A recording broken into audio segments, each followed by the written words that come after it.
Hello. Today's teaching is going to be on the number one thing that can block us from the goals in healing milestones that we may not understand. So this teaching will be trauma trained, and I'm going to come from the lens of being an integrated practitioner and a somatic experiencing practitioner. I've worked with thousands of individuals over the last 15 plus years in integrative healing, mentoring, and advising.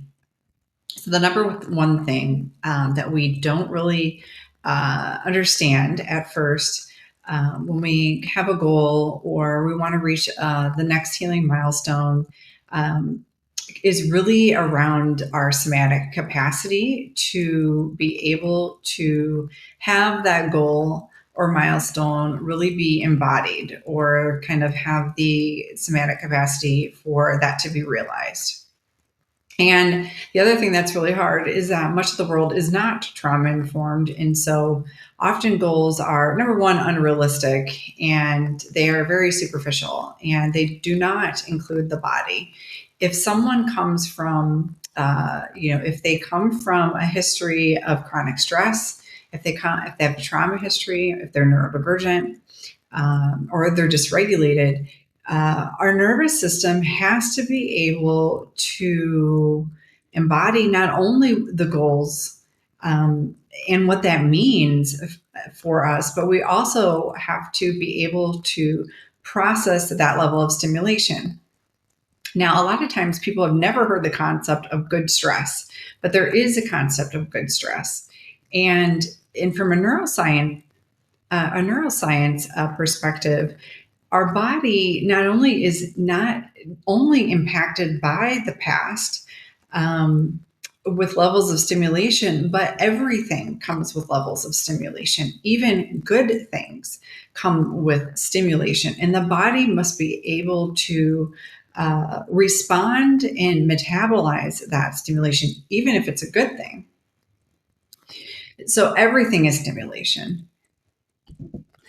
Everything. My voice is a level of stimulation. This video screen that you're watching it on, that's a level of stimulation, and our body has to be able to process that. And not everyone's body processes, in real time.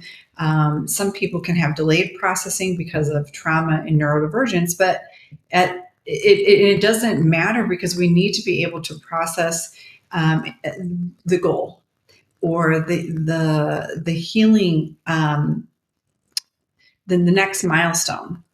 And a lot of times people's goals are unrealistic because it's really masked perfectionism. And the milestone is often very ambiguous, and it doesn't include embodiment or somatic feeling at all. It is often very cognitive. And if you come from having a trauma history, the goal can, for some goals and some milestones and achievement, come with perhaps being seen and being recognized. And for someone who it was problematic in the past to just be a person, that goal can come with not only the future stimulation, but the past trauma residue of the echoes of trauma. There can be levels of ancestral trauma as well that most people can't recognize that are holding someone back from the goal. Maybe it's around belonging or worthiness. A lot of it is also around feeling safe, feeling seen, mattering, and belonging. Some people have learning trauma, and there can be some goals that are really hard to reach for that. Making it harder is the way that our world teaches us that goals are all or nothing. And when you are healing, to make it more trauma informed, it is moving 1% more towards a goal. Or maybe moving more towards healing. And we really want to break down, what does healing mean? Well, healing means wholeness, and wholeness includes qualities like curiosity, connection, creativity. compassion, playfulness, um, self-care, those types of things. And trauma and conditioning, chronic stress makes us think in these all or nothing kinds of ways where you're either I'm either whole or not. But as we heal and we move towards the goals, we are moving closer towards it in degrees. And so something that we can start to get really curious around is practicing a little bit more, moving a little bit more towards a goal, and practicing the embodiment of the healing qualities that we are desiring to bring into our day-to-day experience. The other thing I want to mention is around neuroception. So our body may stop us unconsciously because that's how the autonomic nervous system works. The nervous system works and it connects your mind and body and your physical health and your patterns in very unconscious ways, because it's autonomic, meaning it's automatic. And some of these patterns that live in our health, live in our life, and can be echoes of ancestral trauma, can be the residue or of collective trauma, and it can be, of course, our own individual experience.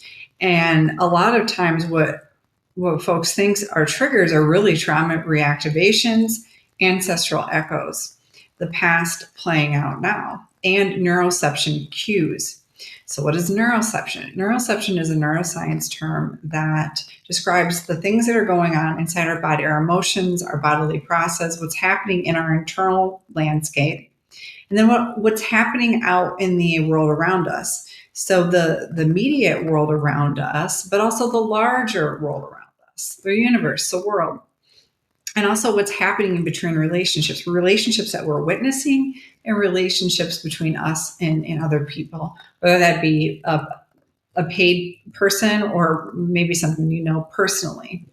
So these neuroception cues are also in the here and now. And to make it even more nerdy, new research is coming out showing us that some neurodivergent individuals are also feeling the future here and now. ADHD is very classic with this. ADHD is either it's now or not now. And so when someone's looking at the future with ADHD, it's from that perspective. And future feeling into that. And so it's really, really important to really break down what the goals are and to notice what part of the goal is blocking you, because it may be a step in the process that someone may need to reach out for help with something because they don't know, and that may be scary or bring up terror for them, or freeze or avoidance, or list any flavor of some sort of trauma response, because of their experience with asking for help, or because maybe they come from a neglect and they have to be ruggedly, hyper individualistic and do everything themselves, or they have been harmed by people in positions of authority. And so that can be really, really hard. It can also be something where someone may just not know how to do that stuff because they've never reached that goal before. And so our body, the final piece that I want to put this together before the teaching, our body is going to respond in the here and now to things that have happened in the past unconsciously. And that can start sabotaging our goals unconsciously because we haven't created enough embodiment and practiced enough embodiment from the somatic level to get underneath the patterns. Somatics provide the way to get underneath the trauma echoes, whether it's personal, ancestral, or collective, to get under the echoes that are looking like your health, that are looking like relationship patterns, workplace patterns, that are looking like thoughts, limiting beliefs, that are looking at patterns of avoidance, addictive patterns, compulsions, behaviors, posture, your affect. All of that it starts at the autonomic level. And when we start to do more embodiment, more somatic practices to get to that embodiment level, we can start to notice those patterns. Because a lot of times people are not even aware, of course they're not, because it's unconscious, of the patterns that are blocking them from the goals and the qualities of healing that they're reaching for. Because we have to be able to, we can't go from where we're at right now to 100% capacity with, let's say, compassion, right? We can't start with like, I'm 0% self-compassionate. To expect healing is going to go from zero automatically right to 100%. No, it's going to go from 0 to 1 to 2 to 3. It's loading. So are all of the other qualities. They're loading, but they're not loading from the cognitive level. They're loading from the procedure level, from the body level. The body, because the body holds not only the blockage, but it also holds the secret to embodying our next level of healing and our goals. Because we have to be able to, let's say we set a goal for finishing a course online and starting to work in a different field. We have to be able to see ourselves in that and practice before we become that. Because sometimes people will finish a course or they will achieve, some sort of fitness goal, or they will accomplish another goal, and they get to the end, but they can't connect to the experience. Number one, it's all about the journey anyway. It's not about the end, but that's for a whole other talk. But they're not able to connect. There's this level of kind of like dissociation, or people feel like they're faking it till they make it because they're not embodying it along the way. And sometimes limiting beliefs are getting in there at the body level. And so when we don't practice at the body level, there's a ton of self-sabotage that pops up. There's a ton of trauma responses that kind of get in the way.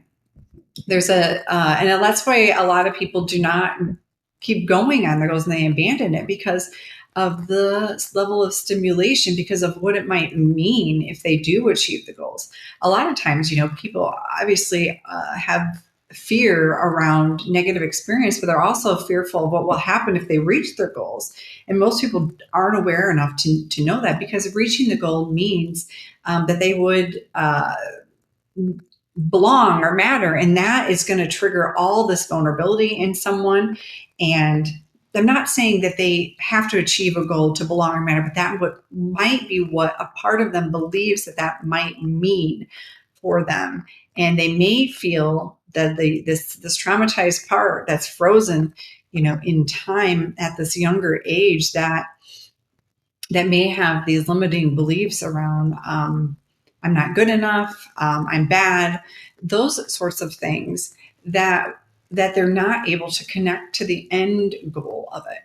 And the other thing is that the goal is not really measurable. Like it's not in a way that is trauma informed, because it ends up more about being about the goal rather than being with the process. Because when you are somatically with the process, then you can make a really realistic goal that goes along with your process, embodied, rather than forcing yourself.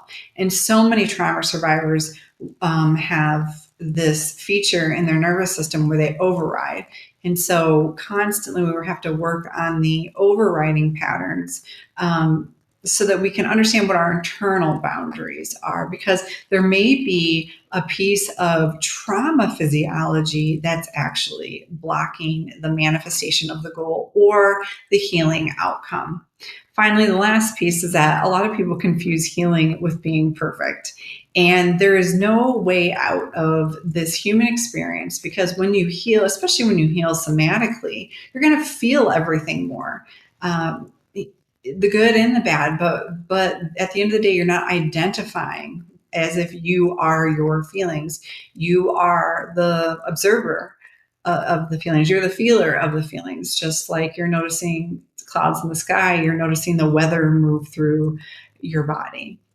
But when everything is stimulation, a lot of times people do not notice that it is highly stimulating to achieve a new goal or move to the next level of healing. And we have to have enough embodiment so we don't go into fight or flight, freeze, dissociate, fawn, flop, in collapse, or self-sabotage, because self-sabotage is a part of us that's still struggling, that needs to be witnessed and needs to be kind of loved and brought into uh, ourself, to be able to hold that, to move that tender part of us through the process.